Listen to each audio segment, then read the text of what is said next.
Hey, hi, hello. Welcome to Diana Emerson Today. We are listening to an unexpected killer, Type of relationship. a predator Crucial piece within. of evidence.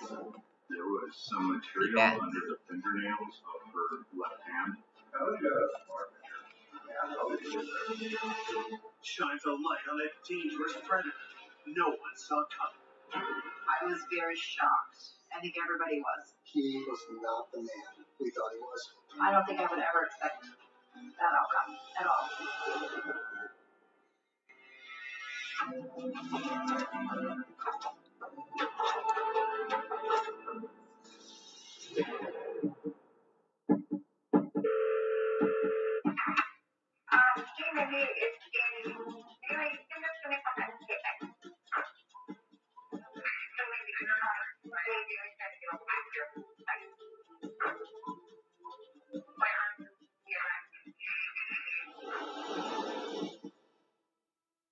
I remember trying to call Mindy a few times and she wasn't answering. So me and my friend Danielle drove and parked in front of her apartment across the street. I ran inside and knocked on the door and there was no answer. Then it wasn't locked. So I opened the door and I stepped in. And about two steps in, I saw something on the ground right in front of my feet. It was Mindy. And then I noticed something around her neck. Horrified, Mindy's friend rushes outside to call 911.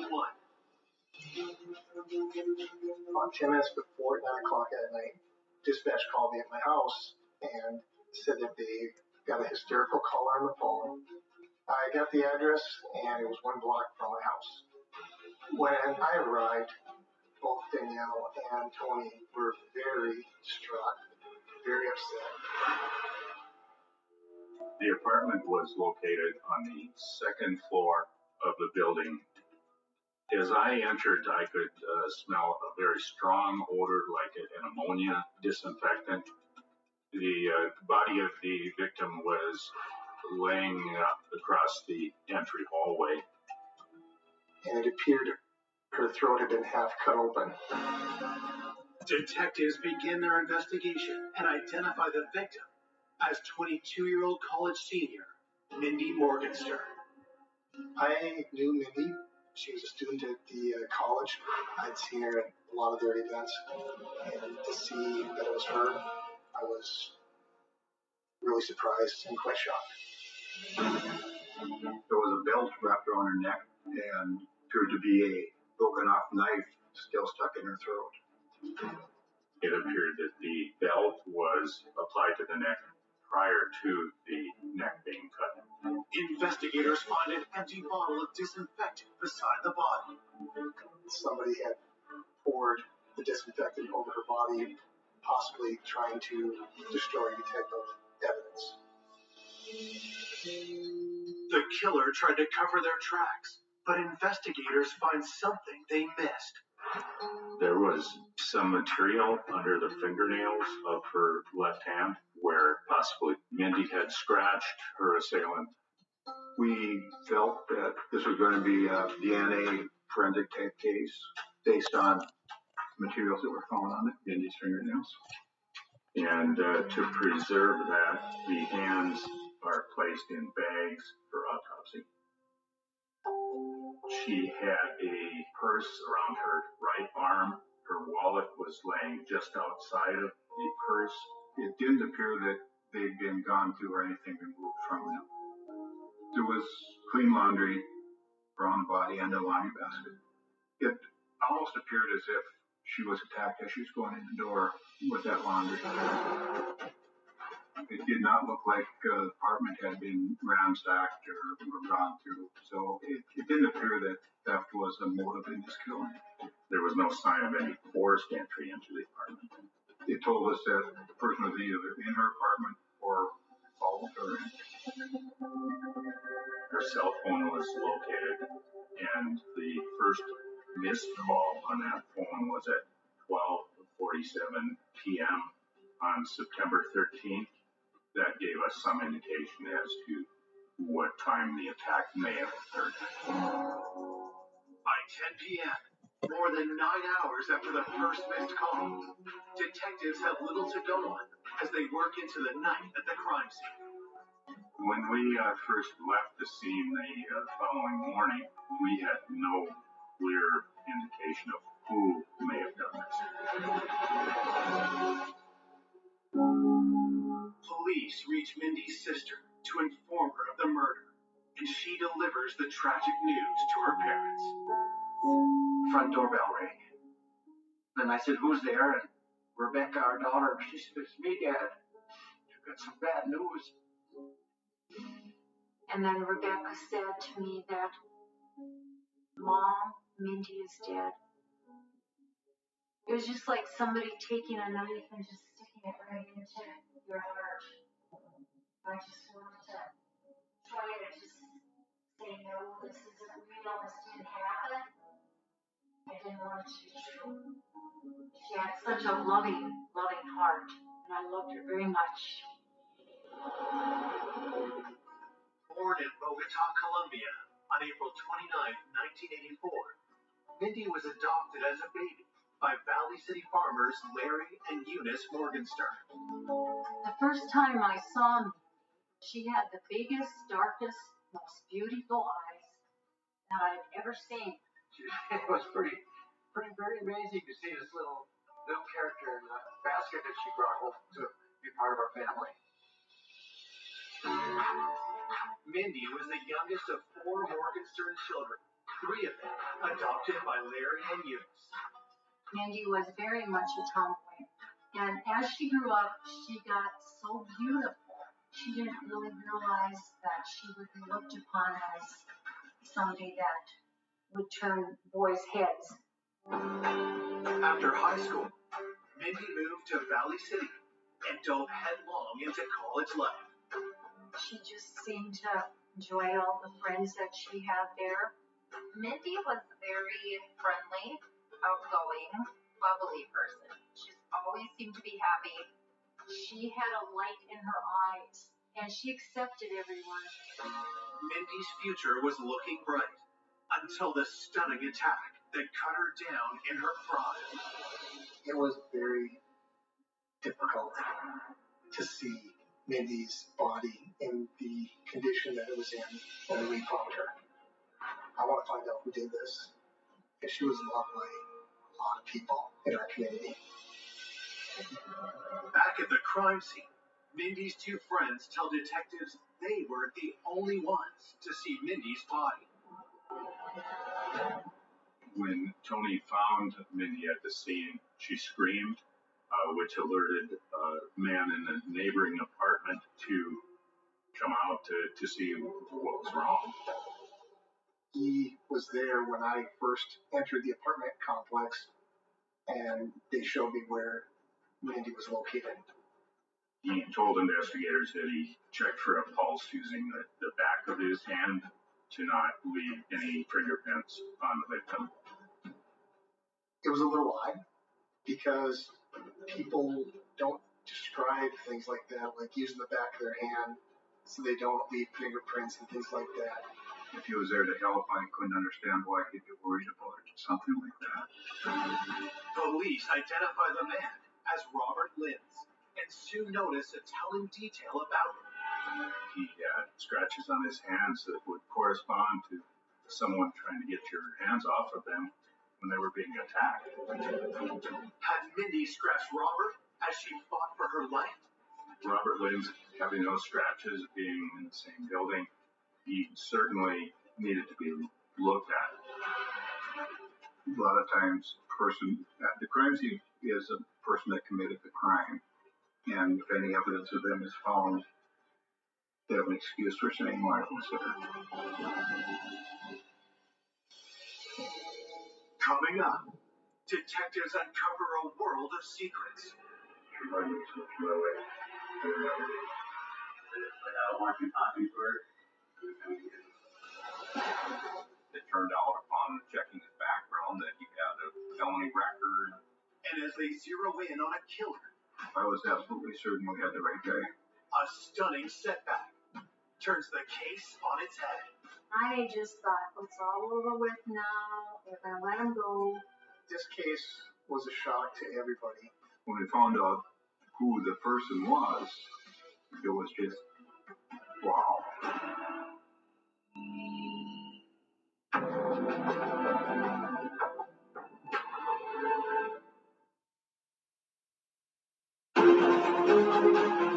Police investigating the murder of 22-year-old college student Mindy Morgenstern have just identified their first suspect, her neighbor, Robert Lenz. When officers met Robert Lenz, they noticed some scratches on his hands. And he also used the back of his hand to see if she was deceased or not. His concern was he didn't want to leave any fingerprints or DNA in the apartment because he had nothing to do with the incident. Suspicions aroused. Police bring Robert Lenz into the station for an interview. Good news, boy. All he knew about her is that she was a pretty girl and that she lived in the apartment building. When investigators dig into Robert's history, they find something troubling. It turned out upon checking his background that he had a felony record. Had pot, stolen car.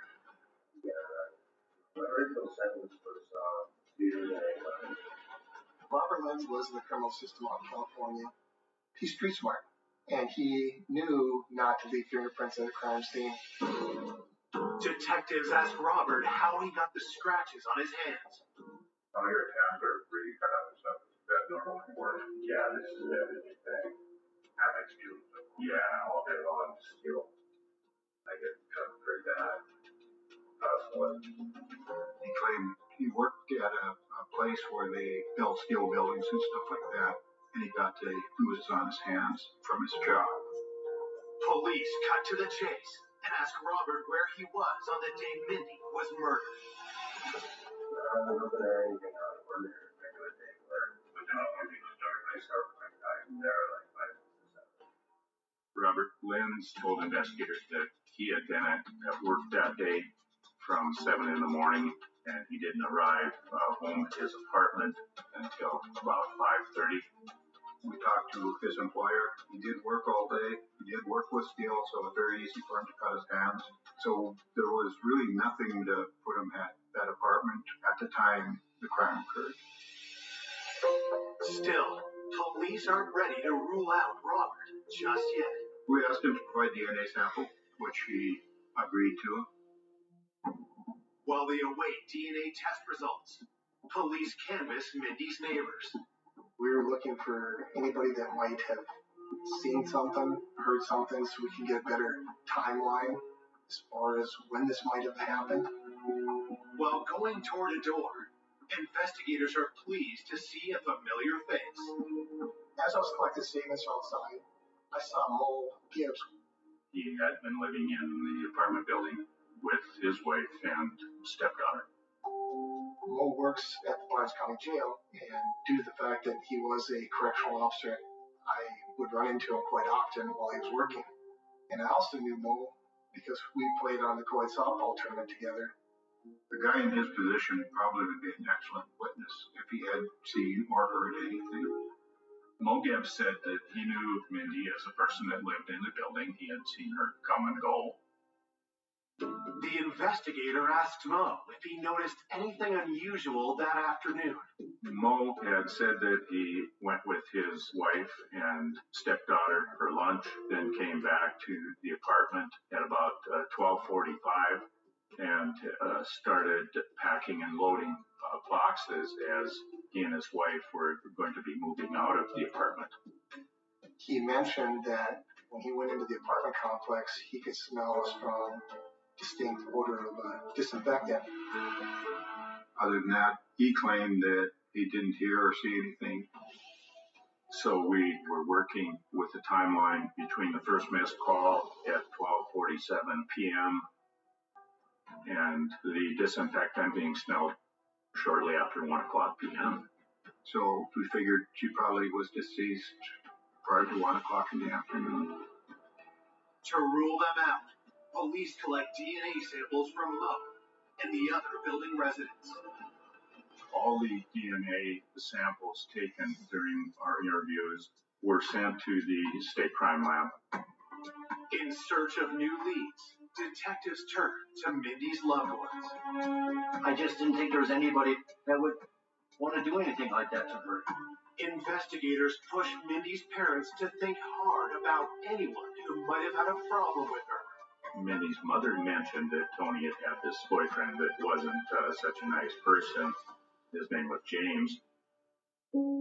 I was dating James Robinson at the time, and he was doing some bad things, and I was taking the brunt of it. And Mindy didn't really care for him because she had known that there was times that it got pretty scary. Mindy did bring him up at one time, something about him being on drugs or something. Mindy was trying to get Tony to quit seeing James, and that may give him some reason to hold a grudge against Mindy. This James Robinson didn't look like he wanted his girlfriend Tony to be friends with Mindy. She did, obviously like a friend does, get out. You need to leave. He's not a good guy. This isn't a good relationship. In trying to help her friend, had Mindy made a deadly enemy. It seemed like that was personal in nature. It made me think that maybe this guy had something to do with her death.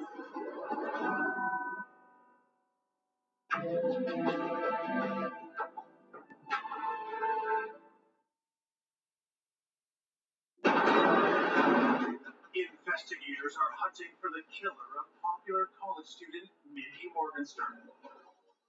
They now suspect James Robinson, who may have held a grudge against Mindy for trying to turn his girlfriend Tony against him.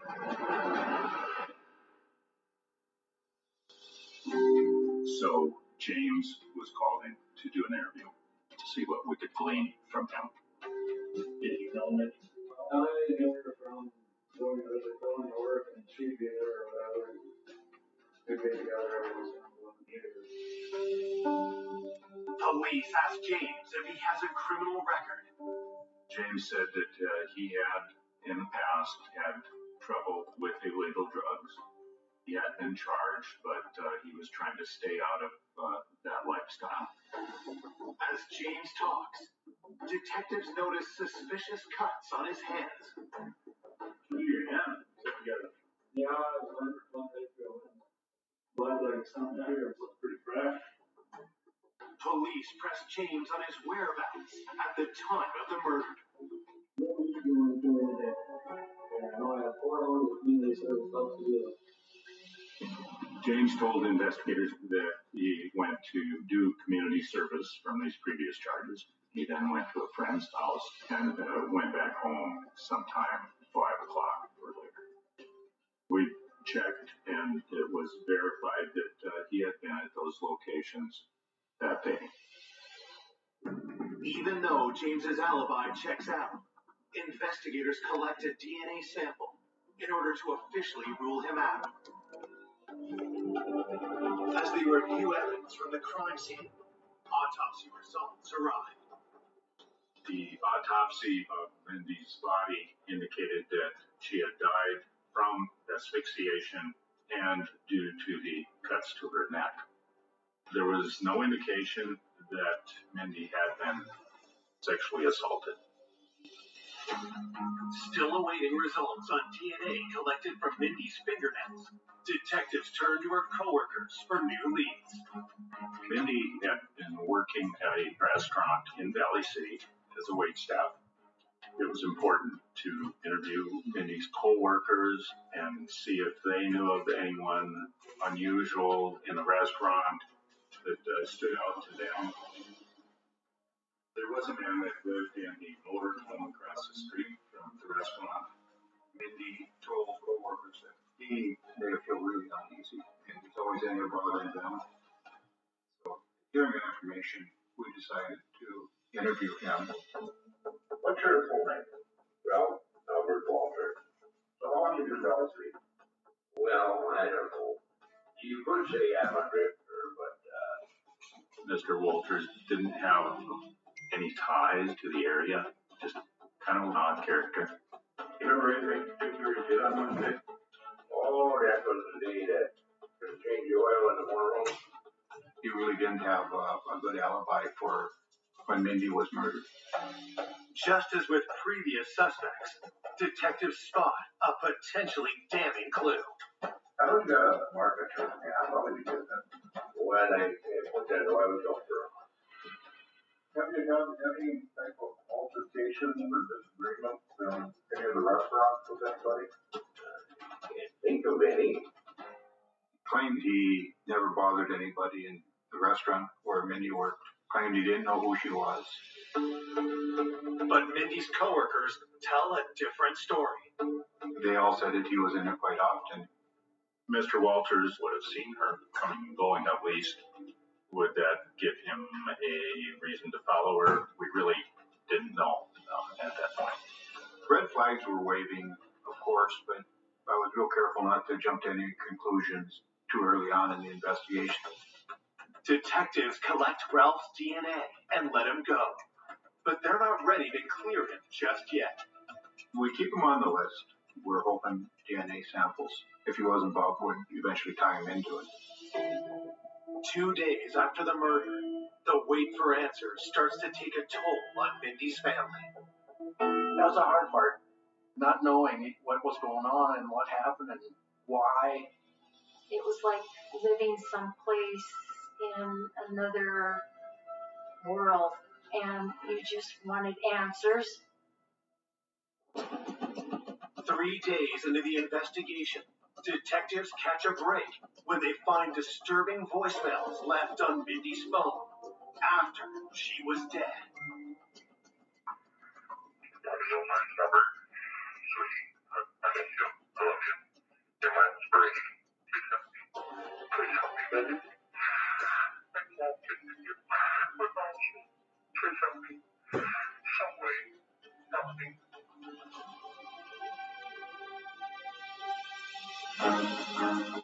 Detectives search the number and discover that it belongs to a man named Rodney Kuznia. After Mindy had passed away, he had called and left numerous messages on her cell phone. Investigators rush to find out who Rodney Kuznia is and why he called Mindy after her murder. Mindy's friends had told us about a previous boyfriend by the name of Kyle Kuznia. They had been very serious and they had broken up the prior year. Mindy's phone indicated a lot of calls between she and Kyle's father, Rodney. We thought this was really odd because why would an ex-boyfriend's father be so interested in Mindy? There was some indication from Mindy's friends that Mindy had told Rodney to quit calling her.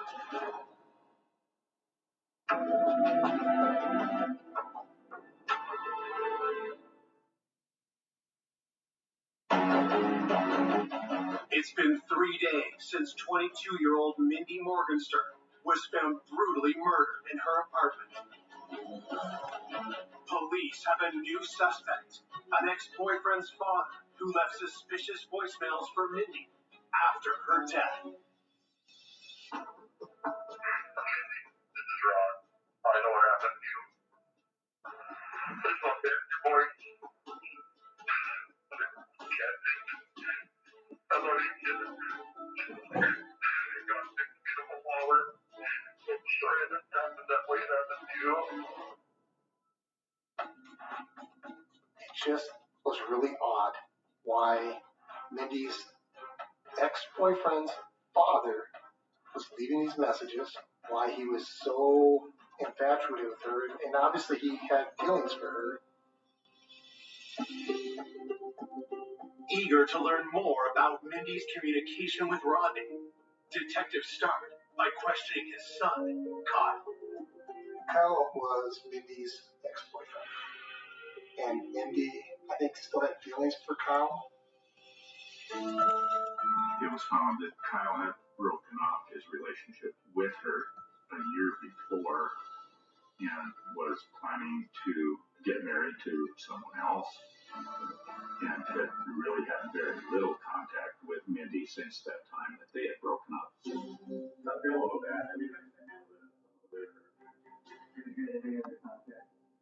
No, that was the last time I ever talked to her. I know she was kind of, the information kind of threw my dad.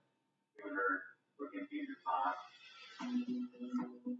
After verifying that Kyle was working out of town on the day of the murder, detectives turned their questions to his father's relationship with Mindy. Like, I don't want to be talking to her. 10, 20 years down the road, you guys are supposed to be talking. It's kind of weird. It is kind of weird. Yeah. It was actually ruining his relationship with Can his I father use because tinfoil Rodney in was the electric so air fryer? involved with Mindy still. I even asked my dad if I appreciated it. You guys stop. According to Food Network, foil is safe to use in an air fryer so long as you follow 3 basic rules. Unhealthy Never let foil amount of touch your contact heat with element. Mindy, Make sure and the then that foil is weighted continued so it even doesn't after blow Kyle around the and Mindy basket. broke And up. avoid The contact with calls acidic were ingredients, very which can cause the frequent, foil to like leach onto your food. multiple times daily, and it really made us wonder, did Mindy want him to quit calling her? Did that make him angry? Detectives bring Rodney Kuzniak in for an interview. He was at least in his 50s, and we weren't sure what it was that he wanted out of Mindy. You and Mindy became, you call it, friends. She gave it your stuff, correct? I don't understand the relationship. I did have some issues with the belief character. She reminded me so much of my wife better than I did. Detectives press Rodney about the messages he left after hearing of Mindy's death. I didn't follow up very well with that. I don't know if really stupid to do that, but it's marker to pick up at that. What do you know? What about it? It's really hard. It was just really a strange type of relationship between a man that was her boyfriend's father and her. Detectives press Rodney on his whereabouts at the time of the murder. Rod Kuzniak indicated that he was working on his farm with his two sons from 7 in the morning till early in the evening. We checked and verified that, yes, he had been at work that day. Detectives collect DNA from Rodney, but with nothing concrete against him, they must let him go. We still thought that it was such an odd relationship that we certainly wouldn't close the book on looking at Rodney any further. The pressure to find Mindy's killer only increases as the community becomes gripped by fear. It was super scary because you didn't know who it was, could have been anybody. You were scared to go out by yourself. You were scared to do anything. It wasn't safe Little Valley City anymore. 6 days after the murder, Mindy's funeral draws hundreds of mourners. We had the funeral at the high school gym because we didn't think everybody could fit into the church. Well, there was over 500 people at the funeral. The police told us they would have some undercover agents watching, but they didn't know for sure if this person was, after her or after us. And you get kind of paranoid of anything like that happening until they finally catch the right person. The day after Mindy's funeral, investigators receive surprising news from the crime lab. The state crime lab called and said that we have a positive match of the DNA. The DNA extracted from under the fingernails of Mindy matched an unsolved brutal sexual assault in Fargo 2 years previously. And when we found out who the person was, it was just kind of silence. Then there was a shock.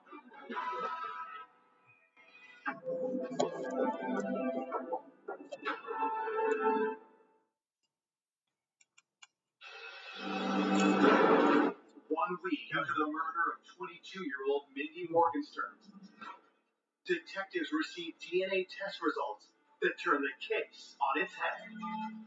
The DNA from every one of the suspects, Kuzniak, Walters, Lind, and the others, all came back as not a match to the DNA found under Mindy's fingernails. I asked, who is it? They told me it was Mo Gibbs. When they got to match, it was just wow. The DNA match of Mo Gibbs was really unexpected for us.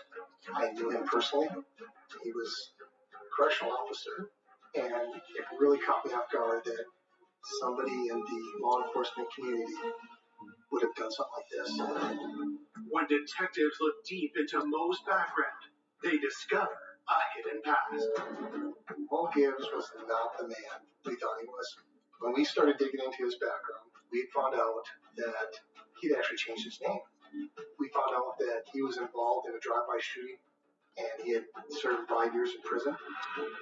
Also, his DNA matched this reported rape in Fargo from 2 years previously.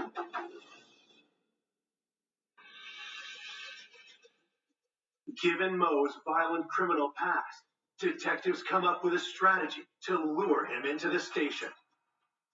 We had called Mo and asked him if he would be willing to come in, just to eliminate him as a suspect. We're playing on his friendship with law enforcement. The idea was to get him in, walk him into a story, and then immediately give him the polygraph.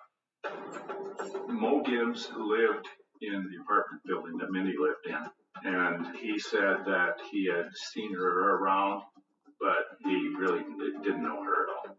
Mo said that he had worked at the jail the previous night, had gotten home about 7 in the morning, and then he started packing and loading boxes out of the apartment. Anything unusual that you notice in the apartment building? Nope. I didn't notice anything out of the ordinary the whole day. You know, I was back and forth. Scratches were observed on Mo's hands, and Mo stated that he got those scratches from moving boxes. The polygraph operator asked him if he'd ever been in Mindy's room or at her apartment. I went to her place one time. That was probably, a week and a half or 2 weeks ago. He stated that she was trying to carry a laundry basket and some other things all at the same time, and he assisted her in carrying that laundry to her apartment.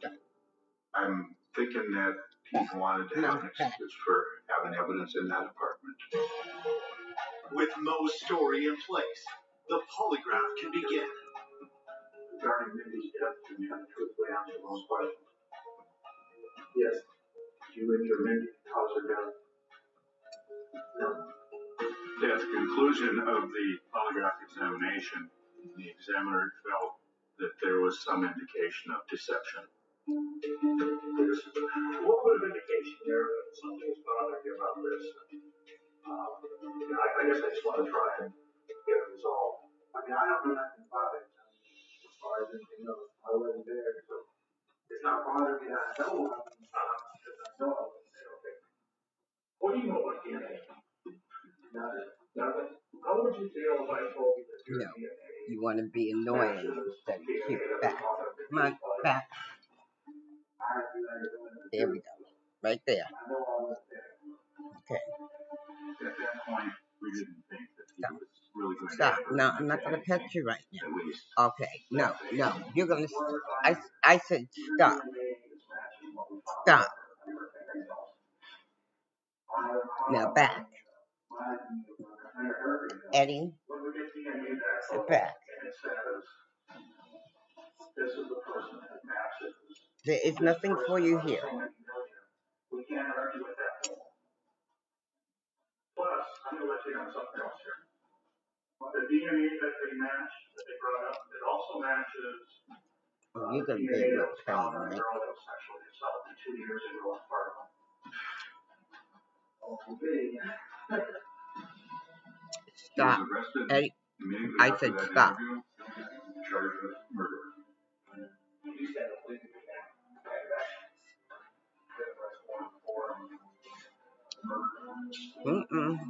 Arrested him. News of Mo's arrest opens a floodgate of shocking accusations. A number of female inmates in in the jail where Mo Gibbs worked came forward and said he's been doing sexual stuff to us in the jail for weeks or months.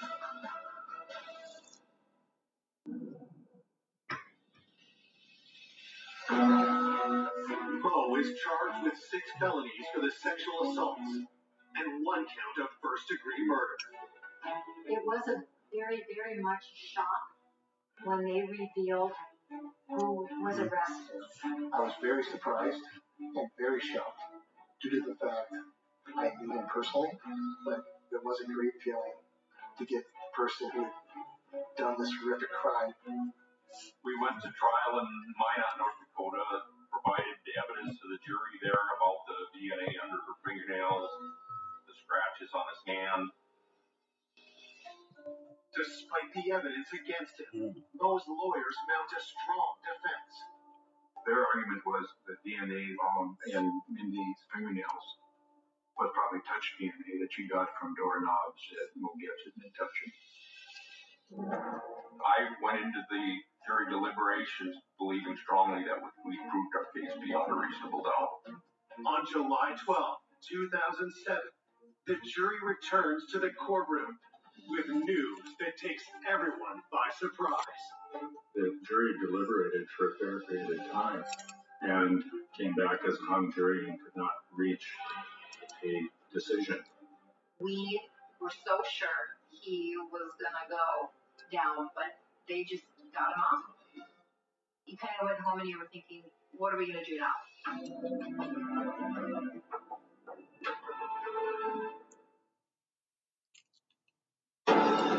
Corrections Officer Mo Gibbs has just been tried for the murder of 22-year-old Mindy Morgenstern.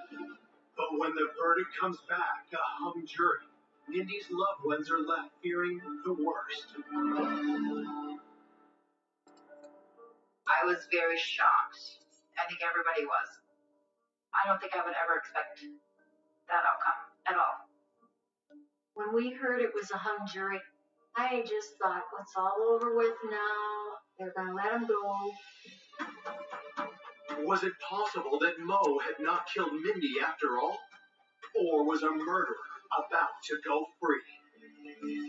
When a hung jury like that happens, it's extremely disappointing and hard to understand for people because it's just a temporary setback. I was absolutely certain we had the right guy.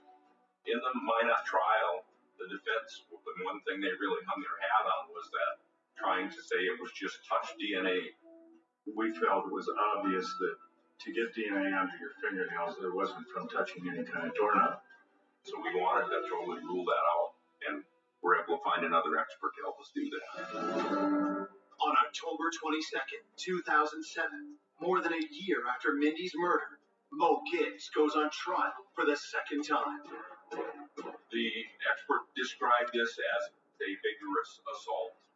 The amount of DNA was not from touching a doorknob or a laundry basket. The prosecution lays out further evidence, carefully building the case against Mo. Mo Gibbs' phone was seized after his arrest. There were never times when he went for an hour or more that he was not texting or doing something with his phone. He got off at 7 in the morning from his shift, and he was continually either emailing or texting people until he had to go pick up his fiancée to go to lunch. He dropped her back off around 12:30 or 1 o'clock, and that's when we believe he came back to the apartment building. Mindy's last missed call was at 12:47 that day, and for the next 2 hours, Mo Gibbs was doing something else other than sending texts or sending emails. With DNA and other evidence placing Mo at the scene, the prosecution lays out their theory of the murder. I believe that Mindy was carrying clothes into her apartment, and Mo Gibbs was in the hallway and got her in there and pushed her on the floor and attempted to rape her. I think Mindy fought back, and things went drastically wrong. I think what happened was he tried strangling her with a belt. It wasn't going as he wanted it to. She wasn't dying fast enough. So he got a knife and he stabbed her.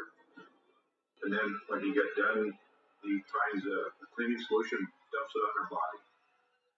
And then he gets the heck out of it. And he starts back with the texting and emailing and went on with his life.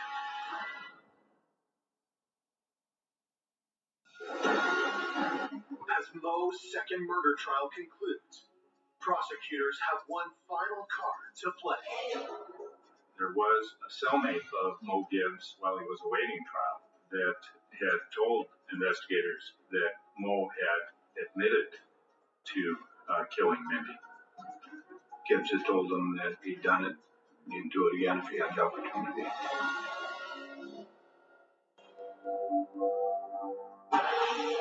As the jury deliberates for a second time, Mindy's loved ones nervously await the outcome.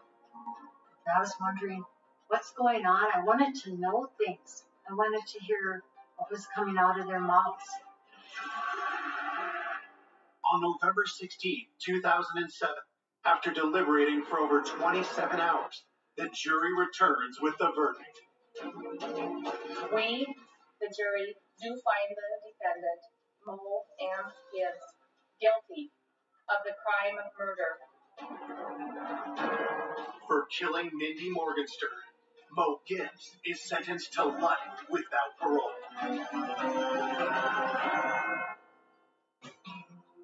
He got a 12-year sentence on the unsolved rape and 15 years on the jail sexual assaults that had happened. It was a relief that they finally caught the person and he wasn't going to be out there to do it to somebody else again. The fact that Mo Gibbs is going to be in prison, it was finally over with.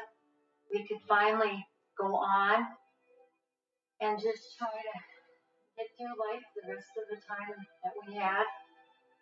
Mo got what he deserved. Because of Mindy's actions and her strength, we were able to get the DNA that we needed, and that DNA helped us solve this case.